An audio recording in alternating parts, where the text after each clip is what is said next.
You didn't think anyone knew about that, did you? But God saw you. Dad, don't, please! And you can't escape God's wrath.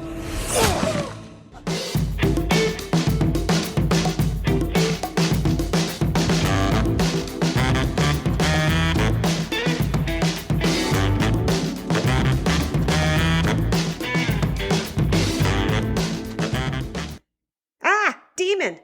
Oh, never mind. It's Katrina Porter. Hi, Alma Serene. Welcome to Split Happens. Everyone else, Welcome, everybody. each episode, you're not a demon. You're Aw. not a demon. You're too cute to be a demon. Aww. Each episode, Katrina and I discuss a movie both of us love. However, only one of us gets to say anything good about the movie. They're the pro of the episode, which means the other is the con and has to attack it. So this episode, if Katrina catches a rule break from me, we're going to hear this sound. Beep, beep. No fair. No fair. No fair. I am excited to record and a little sad that we're at the end of our Halloweeny movies. I know. I mean, or like nearing. We are the end. nearing. We're doing a bang bang tonight, which is fun. I love doing a bang bang. Oh, for real. Yeah. And, you know, the last two movies, you know, we got real dumb with it. Yeah. I know I did. Well, that kind of reminds me of a disclaimer. Ooh. I have a disclaimer. Speaking of real dumb. Disclaim away while I drink some of my wine. Well, that's about my disclaimer. Mm. So, we've mentioned a time or two about our joint health journey we've been on, which has included a reduction in our alcohol consumption. Yeah. Not so much when we're recording. And, well, that's not true. When we record, we don't consume the same amount of tequila as we did when we used to record. Mm-hmm. However, that's because it doesn't take as much, to be silly. Well, we're silly anyway, even sober, but. Where are you going with this? Well, okay. So in Child's Play, oh, yeah. Oh.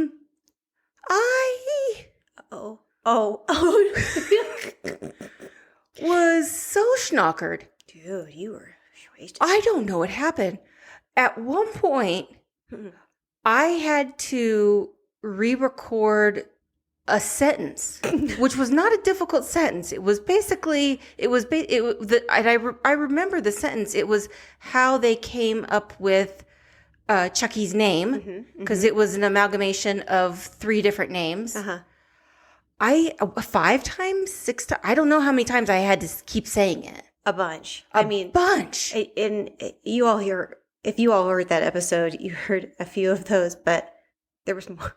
So many. I was gonzo. Yeah. I was so embarrassed. Okay, well, I'm going to go ahead and tack on to that health journey. Not only we're drinking less until we record, we're also eating a lot less. So Maybe that's the problem. Damn. Nothing.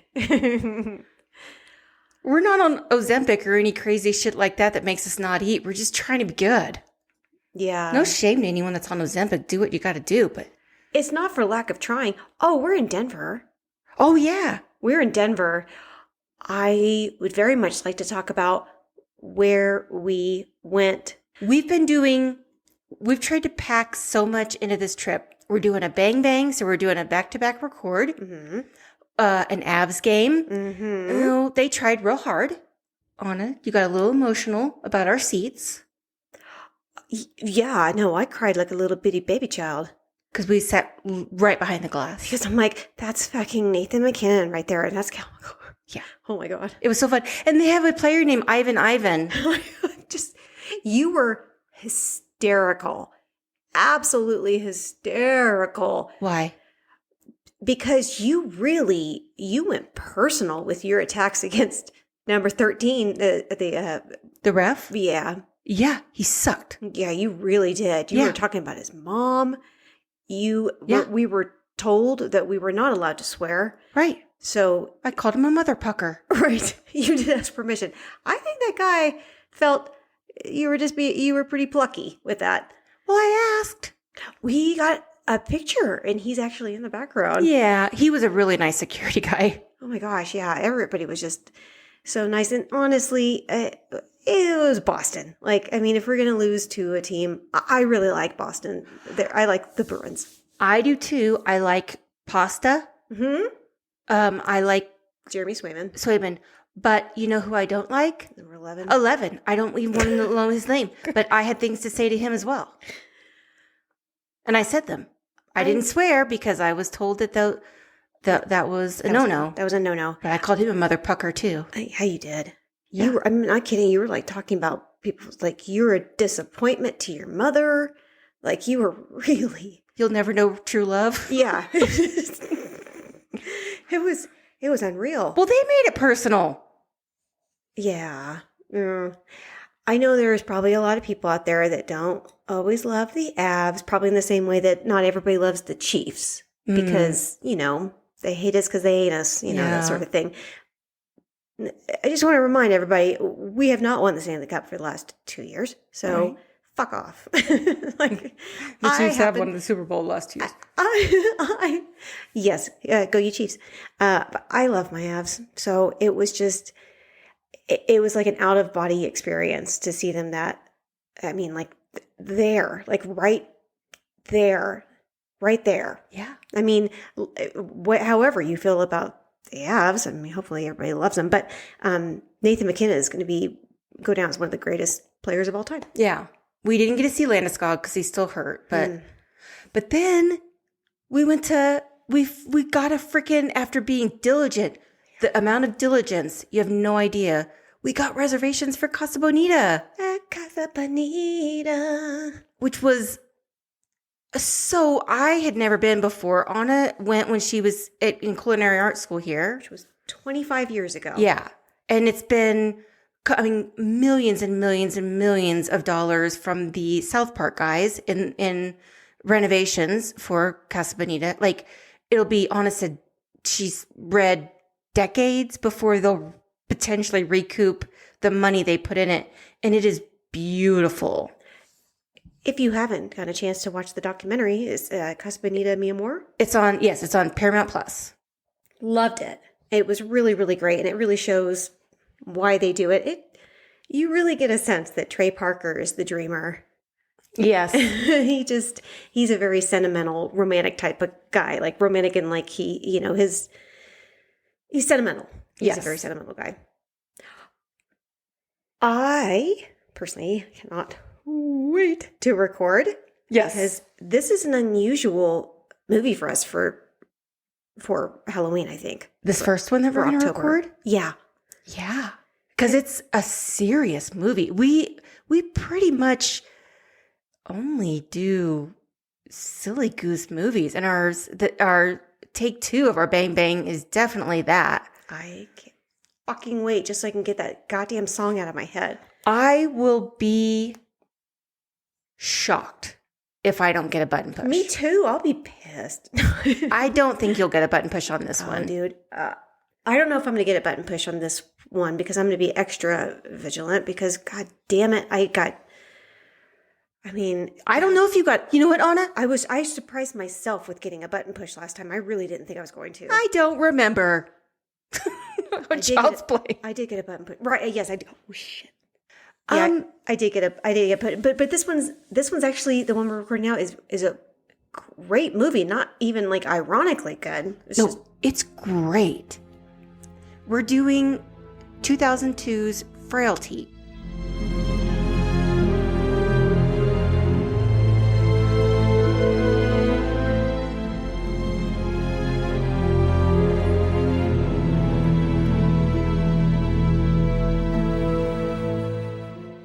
If you look at it online, it says 2001. I don't know why it says that.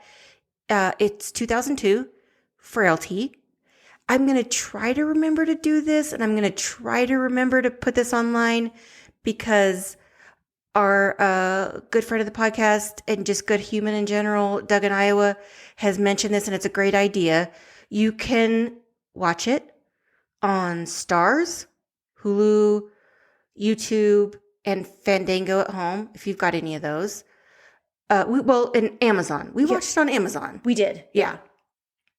I don't even think it was like... Oh, and Sling. Oh, yeah, Sling. Oh, and Apple. So basically everywhere. Basically, it's not hard to find. It's the opposite of Near Dark. Yeah, or Pirate Movie. Oh, fuck. Yeah. At least that one was on YouTube. Right. Yeah. Yeah. Let me tell you a little bit about Frailty. May I? Absolutely. Well, and also, because I do try to learn my lessons and I have to learn them over and over again, and I think I'm learning them, especially doing a bang bang, I have a tremendous amount of ice in my drink to water it down. Okay, well, I'm going to go ahead and just do that just to water it down. Yeah. Pussy. Yeah. Well, speaking of sounds, okay, so to do my disclaimer, spoiler alert, my fucking menopause and hot flashes have not left me. So if you hear frantic fanning, that's correct. That's exactly what it is. I am dying. You're a glistening, beautiful angel. Oh, thank you for that. Well, I'm going to drink while you talk about Frailty. Okay. This was directed by Bill Paxton. Aww. Yes. Oh, this was his directorial debut. And talk about hitting it out of the fucking park. Yeah. Oh, yeah. I can say that right now. Okay. Yeah. So we're not in the synopsis yet, so I can say good shit. I will tell you all through the movie all of the things that Bill Paxton can do, which is everything. I can't believe you just didn't flat out call him Bill Pullman. I just am shocked. Well, this is Bill Paxton. Well, thank you for respecting that. Yeah, this is President Bill Paxton. President Bill. Yeah, he can fight aliens. God, that's fucking Bill Pullman. Says you. This was produced by David Kirshner. That is a very familiar sounding name. Well, it makes sense that he would produce this since he created and executive produced An American Tail. Which is basically similar to this movie. I got very excited and then very, very confused, which is actually how I view everything. I'm like, ooh, what? Well, American Tail was co-executive produced by friend of the podcast, Steven Spielberg. Wait. I am so confused by the hopscotch that you've created. I know. Kirshner also created the animatronic doll, which is featured in the Chucky movies. Circular. Oh, is that why I remember his name? Yeah. I mean, yeah, he did a great job with that Chucky doll. I can say it now. Mm-hmm. And American Tail. Dude. Bravo. Don't start. Nope, I've already been over this. I've already made my peace with it. I've had therapy. The plot of this movie focuses on the strange relationship between two young brothers and their father, who believes that he has been commanded by God to kill demons disguised as people. It was released on April 12th, 2002. The film received generally positive reviews from critics and grossed $17 million off of an $11 million budget, so it made a little coin. I'm just going to tell you right now, both of those numbers are bigger than the next movie we're going to be doing. Yeah. This was loosely based on the case of American serial killer Joseph Callinger, who murdered 3 people and tortured 4 families. He committed these crimes with his 13-year-old son, Michael, between 1974 and 1975 in New Jersey. I knew he pleaded insanity, claiming God had told him to kill. Well, it sounds pretty fucking great. He's a rascal. This is tricky because this does revolve heavily. This involves God themes? God themes, yeah, specifically a Christian God. I really don't want to be disrespectful. Mm-hmm. Just know, I guess, I just want that to be my disclaimer is I try never to be disrespectful to anybody, I swear. Like, I really, that is something that that bothers me. Like, I really, really don't actually like offending people at all. So, I mean, like, so when we get to my cons and stuff, I'm not targeting any specific religion. I think it's fair to say our belief is believe what you want to believe as long as you don't hurt people. Yes. Yeah. Yeah. So definitely, I mean, in this, there's definitely some hurt. Directors James Cameron and Sam Raimi, and then also writer Stephen King, all singled out Frailty for very high praise. And King considered it one of the best horror movies of its year. They love this movie. That is fantastic. I am curious I'll read up on what Sam Raimi had to say. I respect the shit out of him. Well, Everybody, but I mean, yeah. yeah. Let me tell you one more thing. And the soundstage work was filmed opposite of another movie. Oh my. It's like The Wizard of Oz and Gone with the Wind. Legally Blonde. Oh, it's almost exactly like Gone with the Wind and Wizard of Oz. So the actors would come out covered in blood, and then they would see Reese Witherspoon and her like pink Chanel and her like dog, her poodle, and they'd be like, "So how's work going?" And she'd be like, "Do."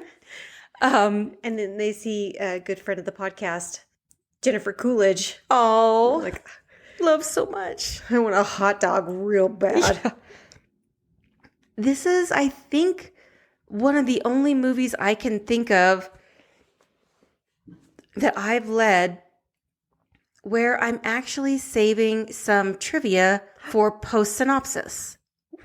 Oh, post-synopsis. Post-synopsis. Ooh, I like it. Yeah, I have a couple small things for during, but I have a couple things post-synopsis because they're sort of not spoilers, but they're kind of spoilers, but also, anyway, it'll make sense post-synopsis.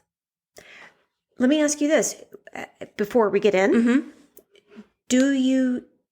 Would you suggest people watch the movie before they listen to this episode? It depends.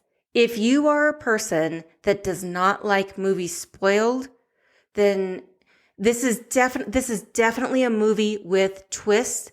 And I personally think I read primarily mystery novels, and I go into reading books, and I go into watching suspense and mystery movies, trying to figure things out. Dude, it's not annoying. It's just, I'm just annoyed that you're always right because you got such a good brain. So I don't like to have things spoiled. I like to either figure them out myself or not figure them out. And then if I don't figure them out, I like to go back and watch it and find out or like see things. Like I figured out Sixth Sense. Yeah, I know. Like, but I did not figure out our usual suspects. I didn't figure out either of those, but I figured out Unbreakable because I'm a fucking nerd and I read comics. I did not figure out Unbreakable, but I went back and watched it, and then I looked for the thing. So I like to do that. So if you are a person that does not like spoilers, you need to watch this movie because the twists are really good. So we'll call this a pause warning. Yes. I mean, spoilers ahead. So if you need to, pause this, watch the movie, and then come back, and then go on iTunes and rate us 5 stars. Yeah. This is a short movie. It's an hour and like 40-ish minutes. Not long. We already told you where you could watch it. It was so fast. Yeah. It flies by because it is like boom, straight from the beginning. It's like even Matthew McConaughey does not slow this down. Somehow he manages to keep the pace alive, even though he's good in this. He's fantastic in this. He is. Say it now. I am going to say it now because he is good in this. He carries a good chunk of the movie. He does. I don't have anything else. Nope. Pre-synopsis. I have some things that I'm going to talk about when we record our next episode. Okay. Well, let's get into it. Oh, I'm into it. Play the fucking sound. You got it. Ow.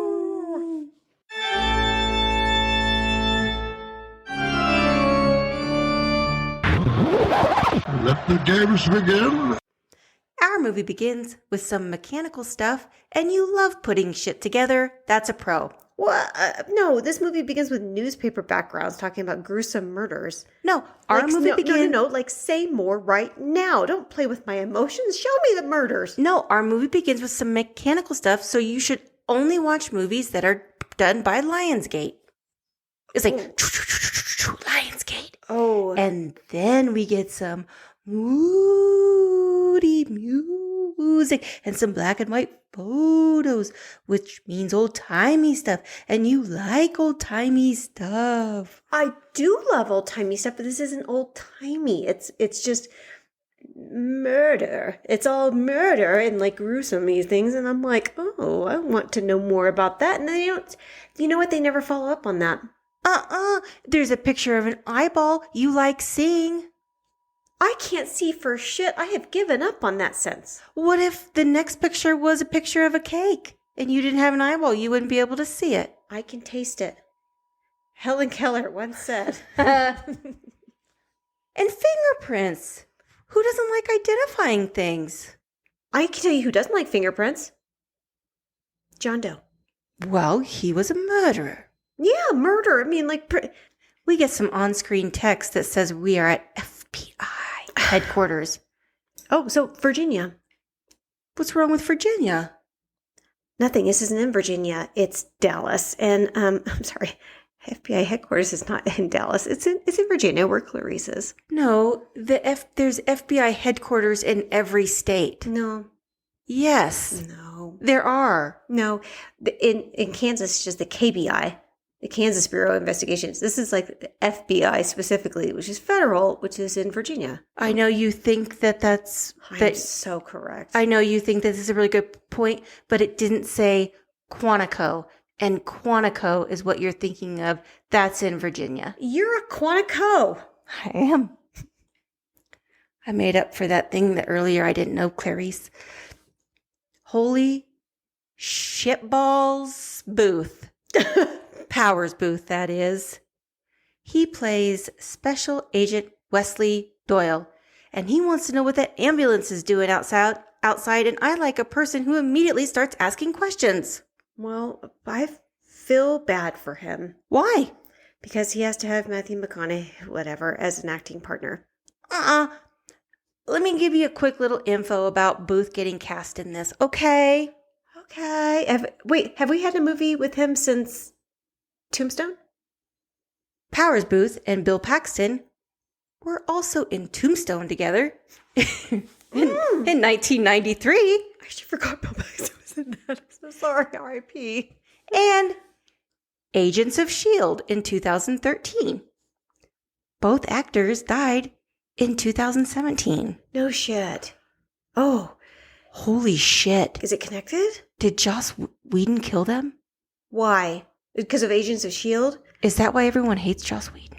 No, everybody hates him because he's a molesting asshole piece of shit. I said it. I will fucking tag him and he can come at me. Actually, don't. Because fuck, dude, we don't have Marvel money, man. We don't. And I really loved Buffy. So I felt extra betrayed by how much of a piece of shit he is. That's a con. Well, actually, Booth died from pancreatic cancer, and Paxton had some like weird stroke after like a heart surgery kind of thing. So I don't think Joss Whedon had anything to do with it. It's weird that they both died in 2017. But Paxton met Booth on the set of Tombstone and just kind of fell in love with him. He became like one of his favorite actors. And so when he was casting this, he was like, if I need a quintessential FBI guy, he's like, I couldn't think of anyone else better than Powers Boothe. So that's how he got cast for this. Like, well, hi. Get it? Tombstone. Get it? Oh, go back and listen to our Tombstone episode. It is actually one of my favorite episodes of ours. I love that episode. You had some trivia. I loved doing that one. Yeah, that was good. I loved it. I loved everything about that one. This movie is boring. This movie is straight from the get. Besides the mechanical stuff and the pictures and stuff with the eyeballs and fingerprints and now Powers Boothe and the ambulance, it's just right from the get. I think that's moving too fast. No, it's not. Because now we get Matthew McConaughey. And he asks Agent Doyle if he is in charge of the God's Hand case. Ooh. And then he also says, he's holding a picture frame and he's like, hey, is this your mom? Rude. Why is that rude?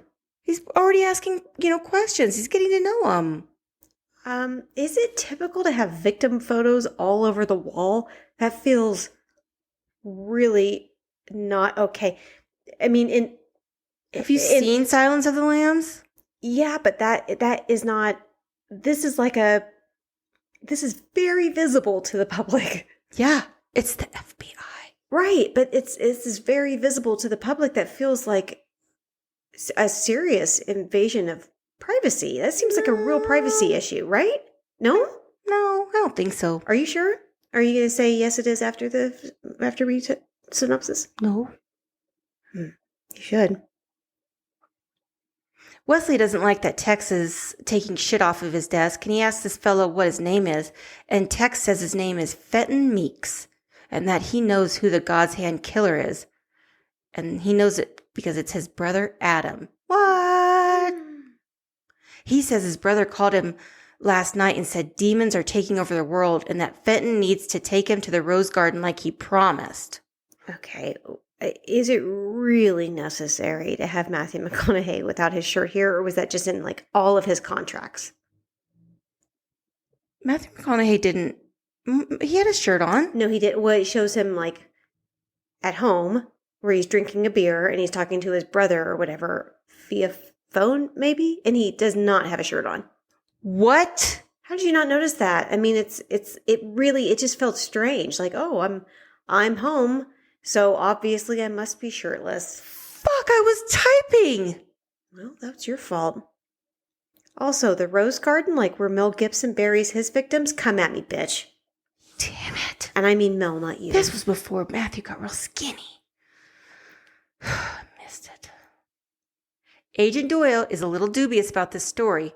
Understandably so. And when Doyle calls Fenton's hometown to check out the story, they say Fenton did cause a little bit of a ruckus when he stole an ambulance. Can you describe the ruckus? Are we going to do that? The Breakfast Club? Ah, that's such a good movie. You know the answer to that. Yeah. It's not our fault.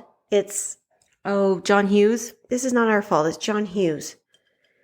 He really took advantage of 80s being so problematic and being okay with it. Anyway, go ahead. That's another thing. Fenton decides to take Agent Doyle on a trip down memory lane, which begins in Thurman, Texas in the summer of 79. Question. What? It's not even in my notes. Is it typical for an FBI agent to go with somebody who has information about a murder, like a serial killer murder investigation, alone in the middle of the night? You know, agents have to think on their feet, and they have to think outside of the box. But is this protocol? Sometimes they have to think on their feet and think outside of the box. I want you to say, because you are so uncomfortable right now. Your hands are so uncomfortable. I'm not. I'm comfortable. I want you to say it's okay for the FBI to break protocol. I haven't read all the protocol. So I actually can't say that this isn't protocol. I think that he's probably I think when you're a special agent, then you can. Did I break you? And also, in Texas, it's Fenton and Adam walking along singing a happy little tune, as kids do, and they walk through Thurman Rose Garden. That sounds familiar, like we were just talking about a garden. Bullshit. No siblings get along this well when they're kids. Oh, sure they do. When they're kids. Oh, some do. Not once did he like punch him in the nuts or like. Well, but I think I know why they get along. I'll explain that in a second.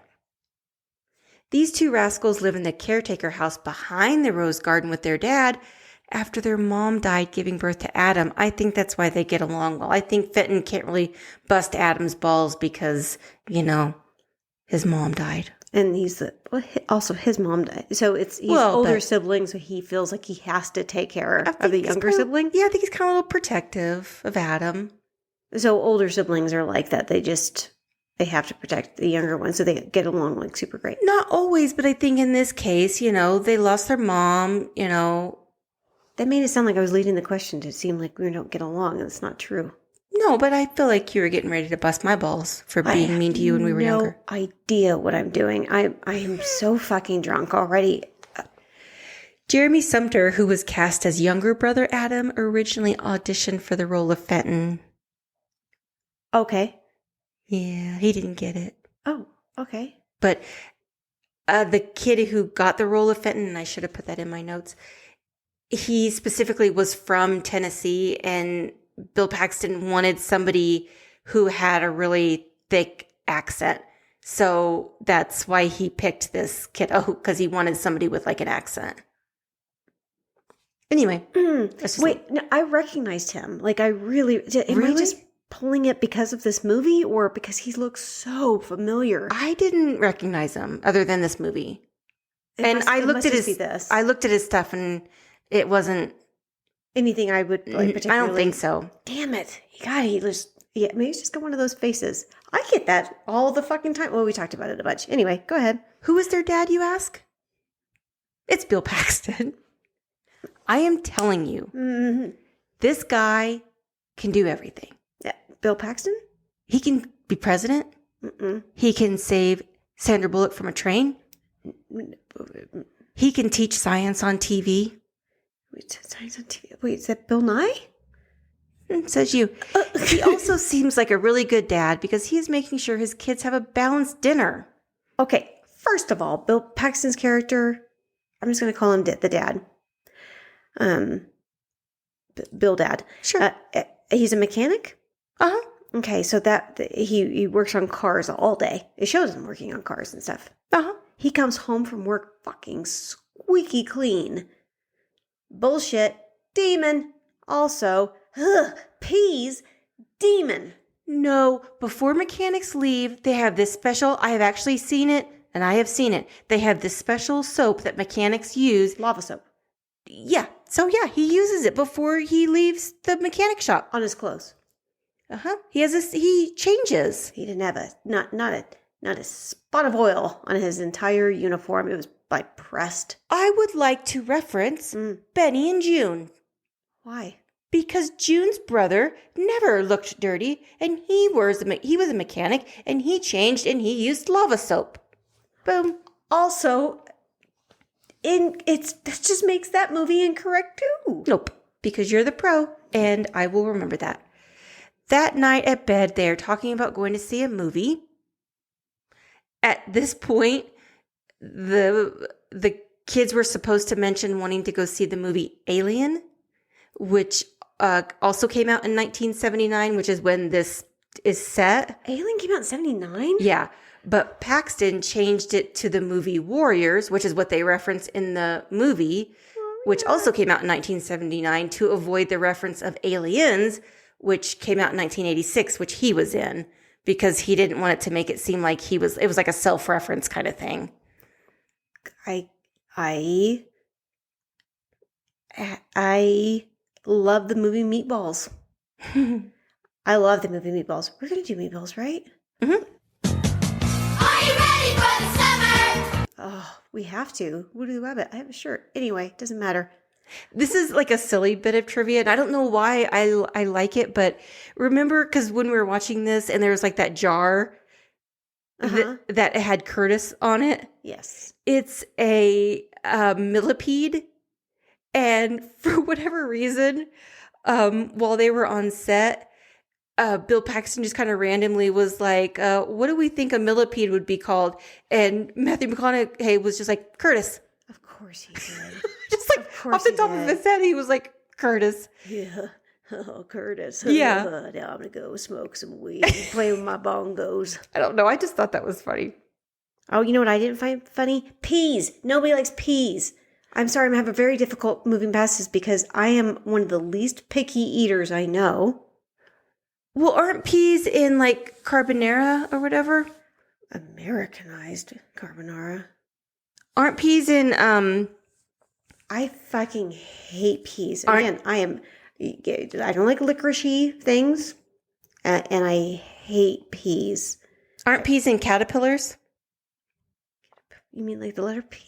They look like peas. The warriors they do look like peas. They do. Caterpillars are cute. Yeah. It's nothing to do with this movie. The Warriors isn't appropriate for kids, but Meatballs is. Meatballs. Oh, we saw Meatballs as kids. You know what? Let us not be the compass for what is appropriate. It was Later that night, Pops wakes the kids up and says something has happened and that he had a vision from God. And that an angel told him the truth of this world and revealed God's special purpose for their family, and that the end of the world is coming. And there are demons that they need to fight. God has given them special jobs to do, and they need to destroy the demons and pitch them out of this world, and the angel called them God's hand. So just to be clear, the dad's vision of God is just the trophy on his dresser shining bright.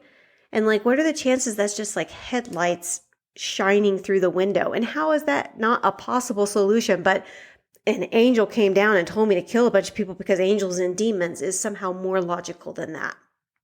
Well, because also he said that God would be sending them 3 weapons to destroy the demons.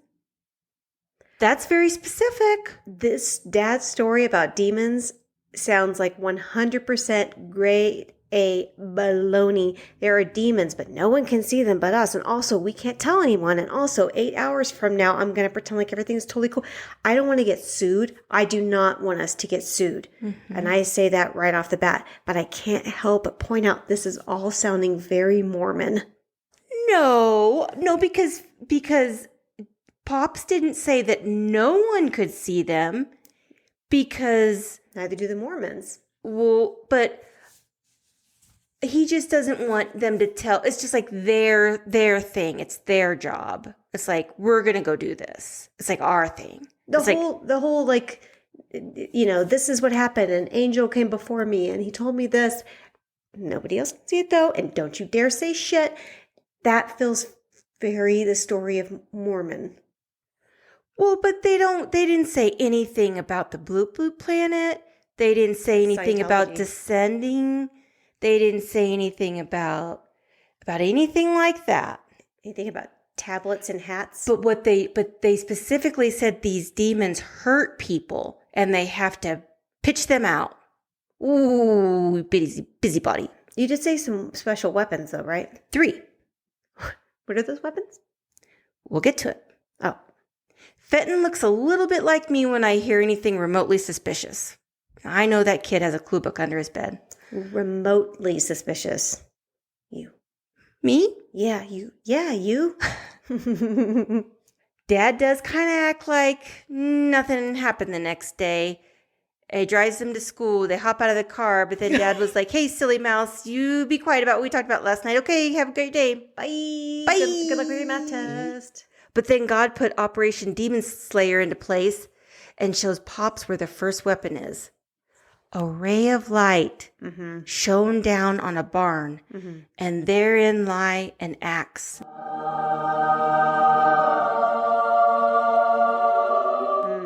With the name Otis on it. Otis the Demon Slayer. When asked why the axe used by his character has the name Otis carved into the handle, Paxton stated that he wanted the axe to have its own personality and to be unique. He found the name in Pasadena when he was there scouting for locations to film. He met a homeless man, and I'm not calling it anything else, and offered to give him some money. The homeless man did not want charity, so Paxton instead offered to buy the use of the man's name for his movie. The homeless man's name was Otis. So basically, so far what we've learned is that there are a lot of shitty people in this world alive, and Bill Paxton was a great person, and he should be alive, and he should replace one of those shitty people. As a person, Bill Paxton is incredibly missed. I think he was a wonderful, wonderful actor. President. In general, with his entire filmography, I think he was brilliant. And you know, I'm not gonna say that specifically with this movie, but if I had gotten a button push for it, it would have been worth it. But I'm not saying it specifically. That's just because I love Bill Paxton. I'll get you, bitch. I'll get you. Yeah, try it. What other weapons? God did bring a lead pipe. No name needed.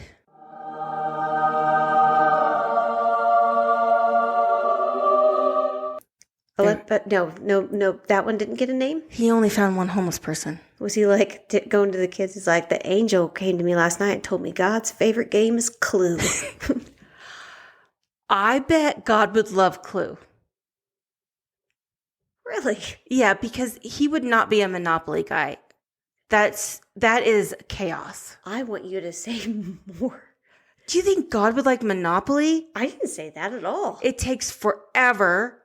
It causes nothing but fights and sadness and I can think of money. I can think of another game right now off the top of my head that he would like more than Clue. What's that game with the hippo and nom nom nom nom nom? Hungry hippos? Yeah. No. I think if we're talking about games that God would like, how about the game of life? Oh, that's a real missed opportunity on my part there. Fenton does suggest to his dad that he might not be right in the head, which Dad takes remarkably well. And Dad tells Fenton that the angel came to him at work and gave him the first name on the murder, death, kill list.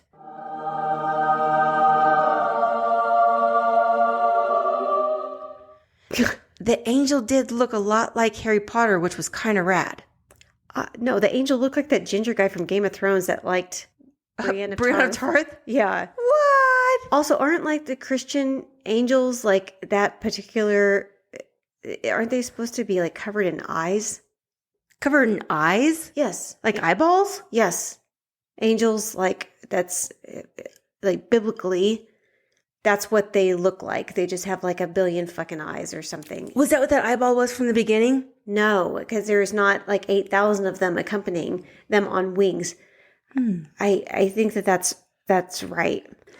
I want you to talk about what the fucking father is drinking, because I am furious. Go ahead. He's drinking a Hamm's. He's drinking a Hamm's beer, and they could only find one. And so that beer, it's the same beer can the whole movie. And so they just have like off camera, they have like the sound of a beer that they just use the whole time. Like, Not the Hams. Hams is my jam. I know. Well, see, that's a pro. How dare they? That's a pro. Absolutely not. Uh-huh. The guy that's supposed to be like ambiguously crazy throughout the whole thing is drinking Hams. Oh, was it the Hams? Hey, Jenna's chaos. That was the official beer of the Kansas City Royals in the 80s. Aw. Shame on you. This movie's great. The first demon is a woman? Was it because of her driving? Fenton feels like he needs to let someone know about Dad's crazy brain, but he's a little conflicted about that. And then little Adam is like, hey, God gave me a list too. He's an enterprising little scamp. That's some younger child shit right there. Yeah, you would have done that. Speaking of which, at one point Fenton goes, Adam, have I ever lied to you? I can go ahead and answer that. Yes, of course you have. You're an older sibling. Bitch. Fenton and Adam are waiting for Pops to come home from work to take them to the movies, but he is a no-show. And Fenton tells Adam that Dad has gone loco and the people on his list are not demons and they need to RUNOFT. NOW. Fenton's reaction is very wedding singer. Like, Is it true that you're in the middle of a nervous breakdown? No. Nervous breakdown, nervous breakdown. Who said that? Everybody's been saying that. he's going to the nut house. Yeah. Before they can escape, Dad comes home with demon numero uno, and Fenton is like, what the fuck, Dad? Respectfully. And Dad is like, come on over here, son. And Fenton is like, holy Don't be afraid. It's just some murder, children. Yeah. Fenton is like, holy shit, you got a woman all tied up, and this isn't what I fantasized about at all. This feels all killy and wrong. Yeah, this was not in the Warriors or Meatballs. No. Adam comes out as well, and they take the lady in the shed, and Dad says this is a demon. It's wrath time. Somebody grab old Otis. We flash back to grown-up Fenton telling Agent Doyle the story, and Agent Hole, who was one of the other FBI guys, he was like, huh? What's his name? Hull. Hull. Hull. Oh, never Not mind. Hull. We hear what we want to hear. I know you do. He was like, you need me to stick around? And Doyle was like, nah, I'm good. Fenton said when Dad laid his hands on the woman, he could see her sins, and Pops freaks out. We don't see shit, so I'm not so sure about that. But it was enough to make old Otis swing away. You mean the axe? The axe. The axe. Don't make it seem like the axe is its own person. I don't know. No, Bill Paxton is literally holding the axe. But the axe did come from God. No, the axe came from a barn that he found. And, regardless of how he feels, he is holding that axe. I don't know. The axe didn't get up and start swinging away on its own. I don't know. I think Fenton probably would have been a little bit more likely to believe the story if the axe was just swinging away on its own. Mm-hmm. Next, we see Dad digging a hole. Fenton is crying. Adam is like throwing body parts with wild abandonment. Like, here you go. Dad says, don't cry, Fenton. She wasn't human. Didn't you see that when I touched her? And Adam was like, I saw it, Dad. Of course he did. This kid might be a real kiss ass or a real forward thinker. Only time will tell. Younger child. I saw it. Attention, me. Love me, love me, love me. During this scene, you can hear frogs like really loud. And those sounds were filmed at Ivan Reitman's house. What? From Ghostbusters? Yeah. Bill Paxton said he had just a bunch of like really cool lily pads. I did not know that about Ivan Reitman. There you go. In this scene, you can also see, like when you go into the garden, you can also see like all those stone dogs and stuff. Those were from Paxton's own garden. He said they kind of look like devil dogs. So he's like, put them in. Oh, I guess I assume that Ivan Reitman would have had that because of Ghostbusters. Oh, no. Fenton does tell Dad again that he's going to tell someone about what happened, and Dad reminds him that if he does, an innocent person will die, because up until now, they've only killed a demon. Adult Fenton says he knows his brother is the God's hand killer because of what he has read in the papers about the recent killings, and that he knows the bodies are buried in the rose garden. Put you in the rose garden. Doyle seems like he's getting a little more curious, and he tosses Fenton some handcuffs, and I was like, this is getting interesting. But then no. Yes, that's a con. There's no sexy stuff? Nope. Nah. No, just Matthew McConaughey without his shirt for some god-awful reason, but then they make no good use of the handcuffs. That's a con. I'd like you to quit mentioning the shirt thing that I didn't see. That's your fault. That's a con. Well, apparently one of us was more focused on our notes. They take off for Thurman, Texas. Fenton asks Doyle why he just keeps the one picture of his mother in his office. And Doyle says his mother was killed shortly after the picture was taken and that she was killed by some whacked out killer like his dad. Ooh, burn. Oh, like Matthew McConaughey's dad. Yeah. Okay. Well, that's not... How rude. Rude. Fenton goes back to reminiscing, and he says some time passed, so he thinks that maybe Dad isn't nuts anymore, and he's going to hang out with a friend to rap. His ginger friend? Oh, you mean he's going to TP house? Yeah, TP his friend's house. They get home to find a not rapey van in the driveway. Dude, oh yeah, nothing sus about that van at all, right? No. I've seen less conspicuous vans in Near Dark. Oh. I know, I wish you guys... hopefully you guys have actually seen that movie and not try to find it now, because trust me, it's accurate. Someday. Dad is there, and he says, sorry, Fenton, you can't go over to your friend's house tonight because they have some work to do. At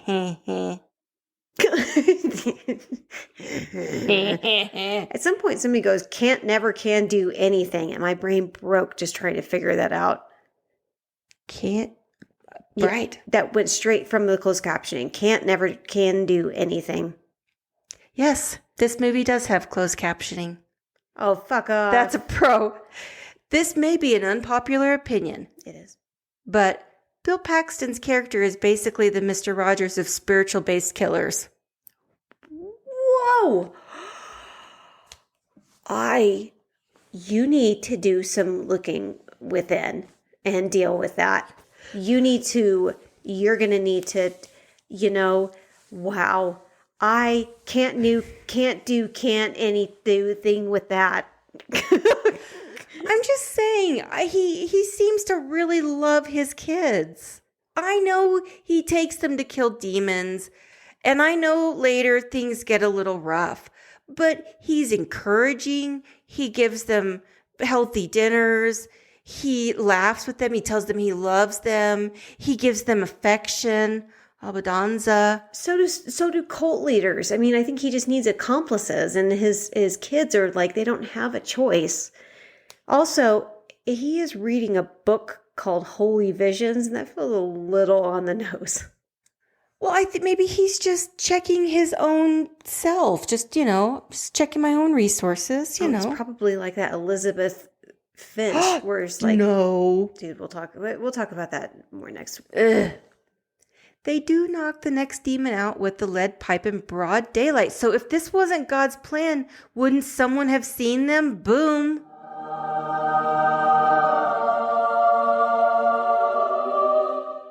Hello, this was in like a grocery store parking lot. 1979 though, right? Yeah. Weren't serial killers like just all the rage? It was all the rage at the time.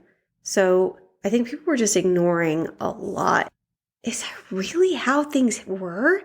Were people just like fucking like not paying attention to anything? Yeah. This was even pre-Coke. Oh my God. This was like back when women could just like go for a walk at night. I mean, they couldn't obviously because they got killed. They get killed. Or, assume that they were a demon. Well, once again, Pops does put his hand on Demon 2, sees some bad shit and says this guy was a murderer of little children. And it seems pretty believable to me, and I'm the Scully of movie podcasters. You're believing because you want to believe, not because you actually believe. Oh. The guy who played this fella is played by Paxton's longtime acting coach, Vincent Chase. Which fella? Oh, the Demon 2. Demon number 2? Mm-hmm. Adam again says he can see what Dad sees, and Fenton is like, bullshit, you just want your allowance raised. Dad takes Fenton out for a little one-to-one talkie time because Adam is a little rat. Dad says the angel visited him and said something that Dad doesn't want to believe. So they head out, and Dad tells Fenton to dig a 10-foot hole and says the sweet parent thing, because I said so. A 10-foot deep, 15 by 15 foot wide hole. Mm-hmm. There is so much child abuse with this. I mean, that's a little kid. Also, can't he just be like, Dad, I don't have time for the digging shit because I actually have homework because I'm a kid. Remember, I'm in school. No. This is another, he's teaching him geometry. So God needs him to kill people, but not, shockingly, not do the actual burying himself. No. He's like, I don't want to fight with you, so I just want you to abuse you with manual labor. And he dug for 5 days and nights. Again, I say, school. Dad does make him dinner and also gives him some pain medication because he's a good dad. And really, he's just trying to teach him some discipline. And he does say he's proud of him. And also that God is proud of him. This is cult leader shit. His dad's a cult leader. It does take him 5 days to dig the hole, all without using the gloves or praying, the Anna Serene method. I'm not going to fucking take your help. I'm fucking stubborn. Blah, blah. Oh, you have some nerve. The absolute nerve. Fuck you. They started the cellar after that, which is basically a death dungeon trademark. You want to come down to the cellar? I got some popsicles. Got some popsicles. This dad teaches his kids so much stuff. I'm telling you, just throw some puppets down there and a cardigan. Asking a young child to become an axe murderer seems truly fucked up, and I literally do not care what the reason is. The next night, Pops brings home another demon, and he tells Fenton he has to do it neck first. But Fenton runs off and gets the sheriff instead. Yeah, a.k.a. the stupidest fucking person in the world. Jesus Christ. The sheriff doesn't believe him, but he does agree to go home with him, which I am sure will end well. Oh, fuck. Fenton insists on showing the sheriff the shed, which means he's got to go. Dad says, "This one's on you, Fenton." Fuck you. Not you. I meant the dad. This is horrible. This legitimately it really, really is hard to watch this without thinking, like, this is fucking child abuse. In Dad's defense, Okay, let's hear this. he did say over and over and over again, Yeah. if you tell anyone, Uh-huh. anyone, Uh-huh. and we have to do anything about it, Uh-huh. then I'm going to have to hurt an innocent person that's not a demon, and I don't want to do that. Isn't this pretty much what, like, somebody holding people hostage says? No. Or, like, when they kid, like, if you say shit, I'm going to kill one of these other hostages. This is absolutely... Also, when the dad is touching Fenton's face, shouldn't he see a demon? Should he have, like, that freak out moment, like, oh. Yeah. He doesn't, Dad though. says the angel told him Fenton was a demon, but that he doesn't want to believe it. The dad still has hope. I mean, it's his kid. The dad, he loves his kids. So when he's seeing, like, he's touching his face, what is he possibly seeing with that? Like, future? Or, like... Well, he hasn't current? done anything yet. All of these demons that he's gotten have done horrible things. Fenton's still a kid. Don't make me fucking defend child abuse, man. I know. This is... I don't want you to have to defend child abuse. But again, go ahead and talk about how he sticks his son down in the killing crater. He does say sorry first. You do got to go down in the death dungeon and think about things for a while. For how long? Adult Fenton is back with Agent Doyle. Fenton says Dad came back on the 7th day. Uh-huh. Yeah, so you probably just let him out because a kid being with nothing but water for 7 days. Young Fenton, he is stubborn. He was like, "There is no God. Go away, Dad. I like it down here. It's warm and cozy. And also, I'm alone with my thoughts." I'm alone. I'm singing my hit song alone with my principles. Yeah, and also, I love water. That is so unbelievably fucked up. Like, somehow I found that worse than the killing. One is a capital offense, and the other one isn't. Well, one took all of 2 seconds and then they were out of pain. The other one, he left him in there for what seemed like weeks, is what he said. Don't make me defend torture. Torture. Okay. He's torturing a child. Well, you know what? Some people, it's tough when you're just told things by God and angels and they're like, when he really thinks that he is told that he has to do these things to save the world. That's what he's told. That's what he believes. It's hard out here for a pimp. It is. Yeah, exactly. Thanks. Fenton does say that he finally had a vision. Mm-hmm. He's seeing God. He understands his destiny.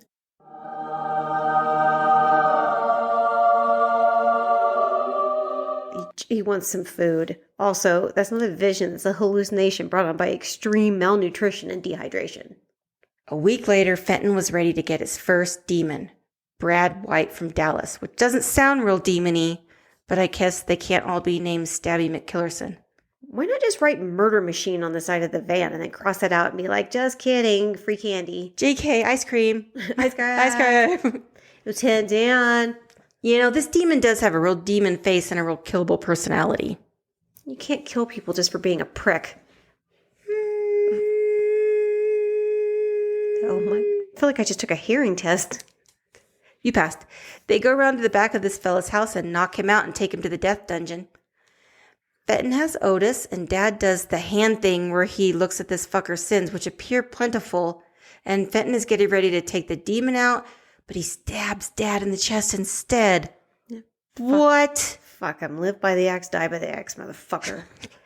Dad whispers something to Adam right before he dies, and as Fenton takes the masking tape off the demon, Adam grabs old Otis and chops off the demon's head. Oh. Isn't Adam like 6? I mean, he's not. He's very, very young. That was a shocker. You gotta admit. That was a shocker. It was fucked up. That was pretty good. No, it doesn't. I'm not saying it's good. I definitely am not saying that. That was crazy. Fenton and Adam agreed to go to the sheriff, not the one that's dead, the new one, and say their dad took off, and eventually they were sent to separate orphanages. Adult Fenton and Agent Doyle get to the Thurman Rose Garden, and Doyle says, "Tell me more about that promise you made to your brother." And Fenton said it was later on that the night their father died, and after he was buried, Fenton said, "Adam, if you destroy me, promise you will bury me." And Doyle is like, "Wait, what? That doesn't make sense. If you were this person, how would you say this? And if he was that person, how would you say that? And wait, what? Wait, what? And then Fenton is like, "It makes a lot of sense if I'm actually Adam Meeks." Bum, bum, bum. What? Do you suppose the special agent is like, "I wish I were following FBI protocol that says," or any, Jesus Christ. Yeah, like there's a serial killer and this person's saying, "I know for sure where," and also I'm being like super creepy and like, giving very little slow information. And it's like, "But I will definitely go with you in the dark alone to some location that I don't know, and I'm not telling anybody where I'm going." I have an answer. Oh, good. Agent Doyle is a prick. No offense. I'm sure there are probably a lot of FBI agents that are pricks because there are a lot of pricks in this world. That's just science. He thinks he's smarter and better than everyone else. And he certainly thinks he's smarter and better than this guy. And he's not worried about being alone with this guy. This guy's in handcuffs. He has a gun. He's not worried about this guy. He's a prick. But that's not protocol. And FBI is like, the FBI specifically is all about like being regimented. We'll get to that. Oh, okay. I'm surprised there might as well just be like an amusement park style directional sign saying "trap up ahead." Doyle said, "You killed all of those people," and real Adam was like, "No, they were all demons. Fenton killed actual people, so I killed Fenton, who was also a demon, and I buried his ass out here as well. But he had to wait until God put Fenton on his list. Otherwise, it would have been murder, not demon killing." And then we see a flashback that shows all of the times that Pops put his hands on the demons and Adam could actually see all the crimes they committed. What? Yeah. And then Agent Doyle pulls his gun and Adam says, "That isn't going to bring your mother back." And her killer got away. And Adam puts his hand on Doyle and sees that Doyle actually killed his mom. Doyle says, "How did you know?" And Adam says, "You were on my list, motherfucker." Why did he kill his mom? Like, I hate unanswered questions. Like, it comes out of fucking nowhere. This is the only person he kills is his mom, who's just like hanging up laundry. Doyle is a murderer. That's why he didn't follow protocol. He doesn't give a shit. He's a murderer. He doesn't care. It doesn't say that though, and I don't like unanswered questions. I just don't. It's so funny that you said that because I'll touch on that in post-synopsis. Okay. Sort of. Adam grabs the keys to the handcuffs out of Doyle's pocket and says God knew and sent him to bury his ass in the rose garden and that he will be Fenton's last victim. Adam gives him a whack with old Otis, and when Agent Hull, Hull, goes to look at the video of Adam, but what? They're all screwed up, and Hull can't even remember what Adam looked like. It's all blurry in his mind. What? That's why old Adam wasn't worried about it. He knew that God would take care of it.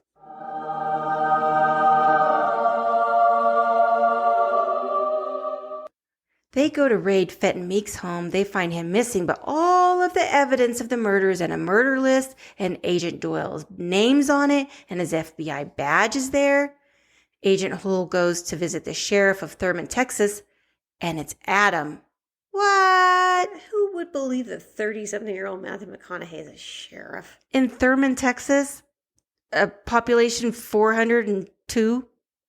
I don't like that. It just seemed That, to me, was the most unrealistic part of the movie. It's like, nobody believes that shit. That's not unrealistic at all. There's lots of young sheriffs in small towns. But it's Matthew McConaughey, and he kind of stands like, That's how he stands. It's because of the bongos. We'll actually talk about that when we do Days Confused at some point. Adam tells his wife that God's will has been served. And that's the end. It's done. Yes. It's over now. No button push. I didn't think you were going to get one. No button push. No button push. I didn't get a button push. And you didn't get one from me. But you're gonna get one in the next episode. What a great movie. It's so good. I remember it being excellent. I think we've talked about this before, that it, to me, it's in like a genre of movies that I don't know if they came out around the same time, but I remember Fallen. We talked about it a little bit. Mm-hmm. And Stir of Echoes, which hopefully we'll do at some point. Yeah. Because that one is fucking great. But there was just a few, I guess, that I just kind of grouped together. Yeah. For no particular reason. I just do. Yeah. What a great movie. Let me give you a little bit of post-synopsis. Yes, please. Okay. In the beginning of the film, when Adam, let me do air quotes, when Adam calls Fenton is drinking a bottle of beer and watching TV, which kind of seems innocuous enough, especially for Texas, because, it's... They're both drinking beer and... Mm-mm. However, when you look at it after learning the reveal, it turns out to be a clever bit of foreshadowing, because in all the flashbacks, Dad is shown having a can of beer after coming home from work, and since we now know that Fenton was really Adam, it's an early sign that he's following in his dad's footsteps.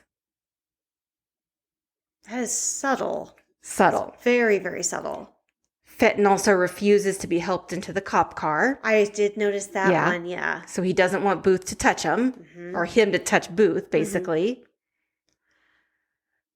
I think, and this is just the last thing I have, and this is my favorite thing, and it's not really a foreshadowing thing, but Bill Paxton planned to have the demon's crimes shown early. Oh. When Dad first touched them, like when he first did the demon. And James Cameron suggested that he not do that. And he changed this based on that. He said, you got to remember film is so literal that you're going to split the audience. And a lot of them are going to believe that Dad really is seeing all this stuff. And you don't want that to happen because you want them to go with Fenton. So you want them to have to decide for themselves what they want to believe and not. And don't make it easy for them at the beginning of the movie. So... Jake Ham is absolutely right. Yeah. And he got not a lot, but he got guidance from people sort of along the way. And he really took information to heart from several different people. I'm so split about James Cameron.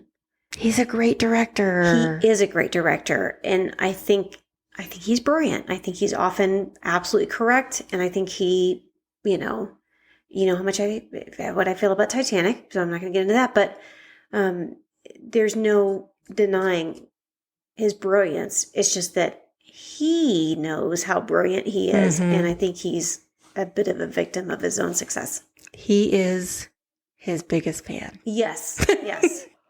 It's an absolutely excellent movie. I want to know if anybody saw this coming. The twist? Yeah, because I didn't. I specifically did not think that. I mean, when I saw it originally, I didn't think that the dad was telling the truth. Mm-hmm. Which, good filmmaking. That's what is exactly correct.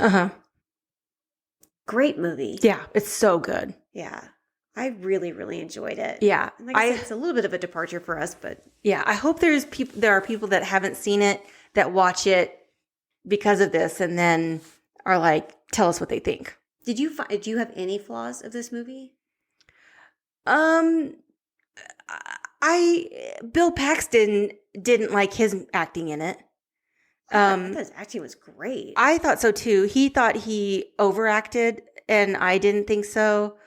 But I tried to look at it from that lens when I watched it, and I didn't agree.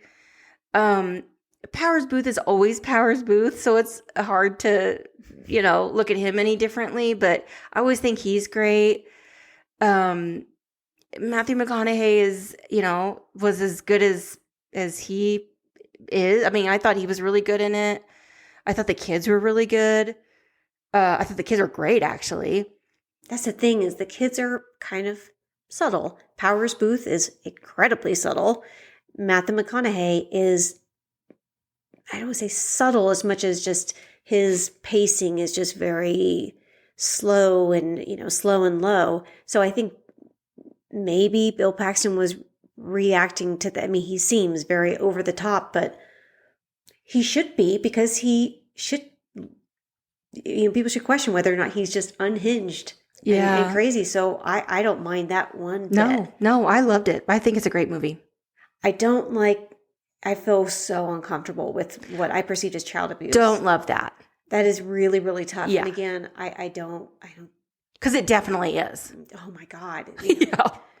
That poor kid, man. Yeah, it definitely is. But again, he did a great job I felt for the characters. Mm-hmm.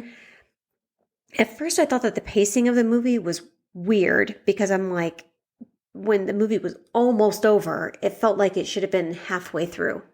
I mean, it almost went too fast, but it didn't. It was just a very great, easy story. It felt like a really fantastic short story. Yeah. Like there's no, I think he was maybe concerned with having fat. And he's like, I appreciated that though. I appreciate a movie that's not on and on and on and on. A missed opportunity for montages. They could have had a killing montage. I actually, I love a montage, but I did not I don't think a montage was necessary. I loved it. I love this movie. And I think that people will will really, really enjoy it. Yeah, let's take a pause for the cause real quick and then get on to the next one. I think that's great. Okay. Well, let's do it. Oh, okay. Well, until next time. Bye, Katrina Porter. Bye, Serene. Bye, everyone. Bye.